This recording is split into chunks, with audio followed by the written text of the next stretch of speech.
Le plaisir de recevoir Monsieur Aziz Fall. Il est le directeur de la promotion des énergies, enfin excusez-moi, je vais bien lire son, voilà, il est le directeur de la promotion absolument et de la coopération de l'Agence nationale pour la promotion des énergies renouvelables. Il est là pour nous parler de la deuxième édition de la journée portes ouvertes que l'ANER organise, et ce dès demain. Alors une journée qui sera placée sous le sceau de finalement quelle meilleure stratégie pour davantage permettre un meilleur accès aux énergies renouvelables. Merci d'avoir répondu à notre invitation, Monsieur Aziz Fall. C'est avec un grand plaisir que je suis là ce matin, et ce sera aussi avec un excellent plaisir que je parlerai des énergies renouvelables. Déjà un mot sur l'ANER. Oui, l'ANER, comme vous l'avez dit au départ, c'est l'Agence nationale pour les énergies renouvelables. En soi, la mission principale, comme vous l'avez suggéré, c'est de faire la promotion de ces énergies dans tous les secteurs d'activité. Mais aussi ce qu'on appelle la bioénergie, qui est souvent le parent pauvre des énergies renouvelables. Tout à l'heure, j'ai eu une conversation avec votre collègue qui disait que la plupart du temps, quand on parle des énergies renouvelables, on a tendance à se focaliser sur le solaire. Mais il y a plusieurs sources et ce sera l'occasion justement d'essayer de les épuiser. Ce matin, nous recevons le directeur de la promotion et de la coopération de l'ANER. L'ANER qui organise pour la deuxième édition sa journée portes ouvertes. Et c'est un choix extrêmement pertinent d'inviter en tout cas un des responsables de l'Agence nationale pour les énergies renouvelables pour nous parler de cette question très importante qui est un peu la réduction du déficit énergétique, parce qu'on le sait, l'énergie est tellement vitale qu'un État ne peut pas se développer, un pays ne peut pas se développer en occultant cette question fondamentale. On sait que tous les pays qui sont en avance ont pu régler la question énergétique. En tout cas, ils sont plus en phase de déficit. Alors au Sénégal, donc, on a mis sur pied l'ANER. Et au même mois, disons, 70% par exemple du monde rural est hors du circuit énergétique. Vous, qu'est-ce que vous pouvez apporter pour que ces Sénégalais-là aussi puissent être connectés au réseau? Très bien, je vous remercie déjà à nouveau pour cette invitation. Et pour reprendre les termes même de votre questionnement, vous avez commencé par dire qu'un État, pour se développer, a besoin d'énergie. Bien sûr. Mais j'irai même un peu plus loin pour dire qu'un État, ou au-delà d'un État, un individu, pour exister, a besoin d'énergie. Donc c'est sur la base d'une lecture de la situation énergétique que les autorités du pays, à la tête desquelles le président de la République, ont compris qu'il fallait trouver une solution de telle sorte que non seulement on puisse ravitailler les citoyens et les citoyennes en énergie, mais aussi assurer l'accès aux services énergétiques à ceux qui sont, comme vous l'avez suggéré, complètement déconnectés, qui ne sont même pas en mesure de se connecter au réseau. Et pour cela, il y a plusieurs approches.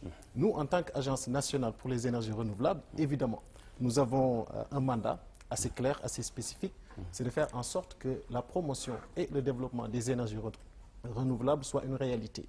Mais il y a une autre agence qui s'appelle l'ASER, je ne vais pas parler pour eux, mais qui est beaucoup plus à même de prendre en charge la problématique de l'électrification rurale. Cela ne nous empêche pas, dans nos activités, de faire en sorte d'être en appoint. Parce que nous travaillons également dans la zone rurale, parce que nous avons des projets qui sont orientés vers ce qu'on appelle les infrastructures communautaires dans les zones extrêmement isolées. Car même si l'ASER prend en charge l'électrification de la zone rurale, elle le fait suivant un mécanisme de concession. Et il y a des villages qui, de par leur position géographique ou bien même de par leur constitution, ne sont pas intégrés dans ces concessions-là. Donc il va falloir trouver aussi une manière de s'approcher de ces villages-là pour au moins électrifier tout ce qui est centre de santé, tout ce qui est lieu de culte, tout ce qui est place publique, mais également tout ce qui est école et centre. Mais voilà, de manière générale, c'est ça. Il fallait trouver une alternative, non seulement pour assurer notre indépendance par rapport aux énergies fossiles, mais aussi profiter de tout ce potentiel dont on dispose pour essayer de voir comment on peut le valoriser pour le bénéfice de nos concitoyens. Alors, depuis la fin des années 90, hein, on a l'impression que c'est le même discours. On nous parle de l'importance, en tout cas, des énergies renouvelables. Mais est-ce que derrière, il y a cette volonté ferme affichée? Parce qu'au moment où on parle de cela, le Sénégal, bientôt, va se doter d'une centrale à charbon, une énergie fossile. Alors qu'on vient juste de sortir de la COP21. Est-ce qu'il n'y a pas un peu une certaine bizarrerie dans le déroulement? Oui, une lecture simpliste et immédiate ferait apparaître un certain paradoxe. Mais il faut aussi remettre les choses dans leur contexte. Car lorsqu'on avait pris la décision d'initier ce projet de mise en place de cette centrale de Sendou. Il y a longtemps déjà, c'est bien avant la COP21 pour vous faire un petit rappel. Mais surtout, il fallait trouver une solution d'urgence. Je me rappelle au Sénégal, il y a un moment où mais les délestages étaient énormes et sont devenus chroniques, de telle sorte qu'il y avait une situation sociale un petit peu instable et il fallait trouver des solutions. Et quand on est devant l'urgence, parfois, il se peut qu'on prenne des situations, pas à la 642, mais quand même qui peuvent régler le problème et nous donner un peu de marge pour voir comment on va s'inscrire maintenant dans la durabilité.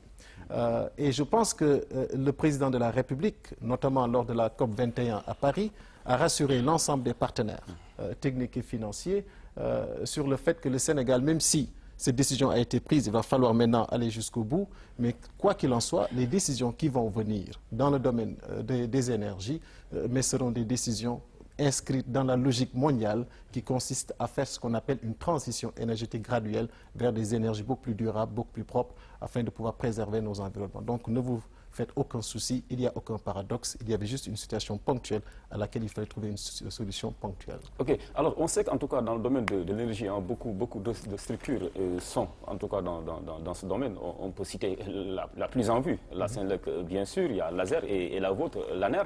Mais est-ce que les tâches sont bien délimitées? Parce que des fois aussi on entend certains responsables de Senelec ou bien même de l'ASER qui nous parlent des énergies renouvelables. Mais oui, écoutez, les énergies renouvelables, nous avons le droit, je dirais même nous avons un impératif moral de faire en sorte qu'elles soient intégrées dans tous les secteurs d'activité. Alors pour cette raison-là, il n'y a aucune structure qui peut revendiquer le monopole sur ces énergies renouvelables. Okay. La Senelec, évidemment, de par son rôle d'instance de distribution et de transport des énergies renouvelables, a le droit de voir quelle est la meilleure solution par rapport aux problématiques de ravitaillement mais de ses abonnés. Si, par exemple, à un moment donné, dans une situation donnée, dans un contexte donné, il serait intelligent de choisir l'option énergie renouvelable, mais tant mieux. Et pour la même raison, l'ASER peut se trouver dans une situation où, par exemple, une solution solaire serait très appropriée. Mais ces deux instances que je viens de nommer ne sont pas du tout soumises à un impératif de choix exclusif sur les énergies renouvelables. Ils peuvent également combiner ça avec les énergies conventionnelles, alors que ce n'est pas notre cas. Nous, tout ce que nous faisons, ça doit être sur la base des énergies renouvelables, que ce soit du solaire, que ce soit de l'éolienne, que ce soit de la biomasse, que ce soit de l'hydraulique, la petite hydraulique. Mais les autres instances aussi travaillent avec leurs solutions. Mais vous avez souligné un problème très important. Ça peut créer de la confusion. Mais aussi, ça peut donner une opportunité extraordinaire. Comment, si on arrive à mettre sur pied une plateforme, mais de coopération entre nous, faire en sorte que les positions soient alignées et qu'on puisse maintenant se reposer sur l'expertise, sur les bonnes pratiques, mais aussi sur les spécificités de l'autre pour optimiser son travail, notamment en ce qui concerne la promotion des énergies renouvelables. Et je vais vous dire, pour finir, qu'on a initié au niveau de l'ANER un rapprochement avec la Senelec. Nous avions tenu une réunion avec la direction des études générales de la Senelec, où on a essayé de mettre sur pied un dispositif qui nous permettrait de suivre de très près toutes les initiatives portant sur la mise en place de centrales solaires ou éoliennes initiées par la Senelec et comment nous, on peut être en appoint du point de vue stratégique, du point de vue technique et même du point de vue de la facilitation mais de l'environnement réglementaire et autres. Et la même démarche sera appliquée aussi auprès de l'ASER et même au-delà. Ok, justement, vous parlez du solaire hein, et de l'éolien. Malheureusement, en Afrique, surtout dans notre pays, parce que c'est le Sénégal qui nous intéresse d'abord, quand on parle un peu de la diversification de l'offre énergétique à travers les énergies renouvelables, c'est surtout le solaire qui est mis en avant. Alors que l'énergie éolienne, on n'en parle pas. Et pourtant, le cadre s'y prête. On a de grands plateaux ici dans ce pays. Pourquoi ne pas en profiter? On n'en parle pas, je suis désolé, on en parle. Peut-être qu'on n'en parle pas autant que le solaire et je pense qu'il y a une raison tellement simple. Regardez simplement ceux qui sont sur ce plateau et contempler la complexion de notre peau. Si nous sommes de cette complexion, c'est parce que le soleil a une part léonine dans la distribution de ces énergies que vous venez d'évoquer. Donc c'est naturellement que l'on essaie de voir comment on peut valoriser ce potentiel qui est énorme. Et pour parler en termes quantifiés, je vous rappelle que le Sénégal dispose d'un ensoleillement qui va au-delà de 3000 heures par an. Donc nous sommes vraiment dans la fourchette supérieure. Ce serait quand même un peu bizarre de ne pas mettre l'accent là-dessus. Mais ceci ne nous empêche pas pour autant de voir comment les autres sources d'énergie renouvelable peuvent être également intégrées dans la démarche stratégique de diversification énergétique. Et pour vous donner un exemple concret, au moment où l'on parle, on est dans le processus de finalisation du montage d'un projet d'envergure de mise en place d'une centrale éolienne à Taïba Ndiaye, qui à terme pourra aboutir à la production de 150 mégawatts d'électricité, ce qui le placera dans la fourchette supérieure, en tout cas au niveau africain, des plus grands projets éoliens. Donc ça, c'est quelque chose de clair. Et ce sera l'occasion de faire une petite transition par rapport à la journée porte ouverte que nous essayerons d'organiser. Mais avant cela, je voudrais m'engouffrer dans la brèche d'Alioune Badara pour demander finalement comment se positionne le Sénégal à l'échelle africaine par rapport justement aux énergies renouvelables. Autrement, est-ce qu'aujourd'hui notre pays a des réponses adéquates pour pouvoir peut-être être le porte-étendard des énergies renouvelables au niveau de l'Afrique, parce que ce qui est important aussi, c'est de pouvoir ensemble faire des politiques à l'échelle africaine qui pourront permettre aux populations davantage d'accéder à l'énergie, aux énergies. Absolument, ça c'est clair. En ce qui concerne la volonté de se positionner en tant que leader ou pionnier au niveau africain, ce sera peut-être un peu plus tard. Pour l'instant, concentrons-nous sur la mission immédiate qui consiste à faire en sorte que les Sénégalais non seulement soient informés, soient éduqués, soient sensibilisés sur les vertus des énergies renouvelables et qu'ils adoptent les énergies renouvelables, mais dans leur culture énergétique. Ça nous donnera beaucoup de marge. Pas encore le cas ? Non, c'est pas. On est dans un processus. On est dans un processus. Et l'une des raisons pour lesquelles nous organisons justement ces journées portes ouvertes, nous faisons des campagnes, nous mettons sur pied des projets, c'est pour amener les énergies renouvelables au niveau des Sénégalais, pour que ça fasse partie de leur quotidien et pour qu'il y ait une adhésion totale et entière par rapport à ce choix qui vient d'en haut. Mais, comme vous l'avez évoqué, nous sommes en train de travailler en même temps, à travers des mécanismes de coopération, justement, à mettre sur pied au niveau de la sous-région, à terme, un écosystème qui nous permettrait de faire un travail d'intégration, parce que c'est à ce moment-là que nous aurons davantage les coups des franches et la possibilité, mais de régler les problèmes de manière plus globale. Ça va attirer davantage, si vous voulez, les investisseurs, ça va nous donner aussi beaucoup plus de marge d'absorption, donc la possibilité de faire de grands projets, et tout le monde y bénéficiera. Mais l'un n'exclut pas l'autre. Et justement, nous sommes inscrits dans cette dynamique. Alors, vous parlez de la nécessité, en tout cas, d'amener les Sénégalais, en tout cas, de sensibiliser davantage les Sénégalais et de les amener à s'approprier les énergies renouvelables. Mais si l'offre n'existe pas, qu'est-ce qu'ils pourront faire? Si l'offre existe, ce qui manque est... En tout cas, si elle existe, elle est très, très, très faible. L'offre et les moyens aussi. Oui, il y a un problème, et ça, je vous le concède. Les énergies renouvelables, notamment les équipements, sont relativement chers. Mais il faut reconnaître que si on fait un bilan récapitulatif, si on regarde 6 ans, 10 ans derrière, jusqu'à maintenant, mais par exemple, il y a eu une chute vertigineuse, et je pèse mes mots, mais des prix, notamment des équipements solaires, à l'ordre de près de 60%. Cela ne veut pas dire pour autant que c'est toujours très accessible à la majorité des Sénégalais. C'est pour cela que nous sommes en train de travailler, de faire un plaidoyer, notamment auprès des autorités, pour qu'on accepte le principe d'exonération et de défiscalisation mais de ces équipements, parce que c'est souvent ça qui les rend excessivement chers.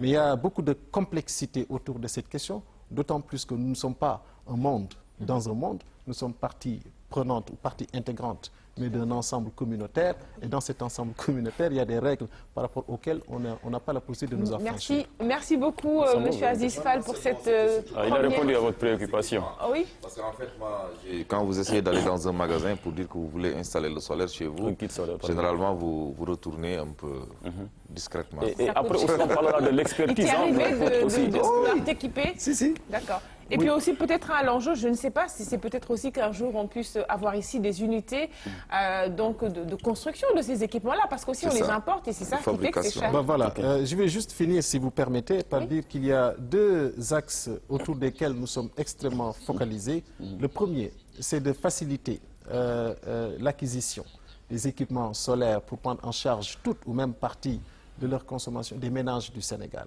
Et la deuxième chose, c'est de faciliter l'implantation graduelle, justement, d'entreprises, de petites et moyennes entreprises sénégalaises qui travaillent dans le secteur.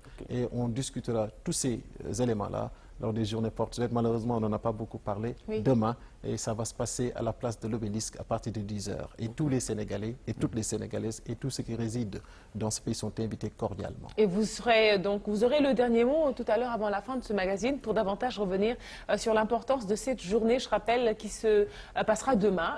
Donc, ça sera une journée de sensibilisation, mais aussi certainement d'accès aux populations à votre structure qu'est l'ANER. Merci beaucoup, Monsieur Aziz Fall. Je rappelle, directeur de la promotion et de la coopération de l'ANER, l'Agence nationale pour les énergies renouvelables.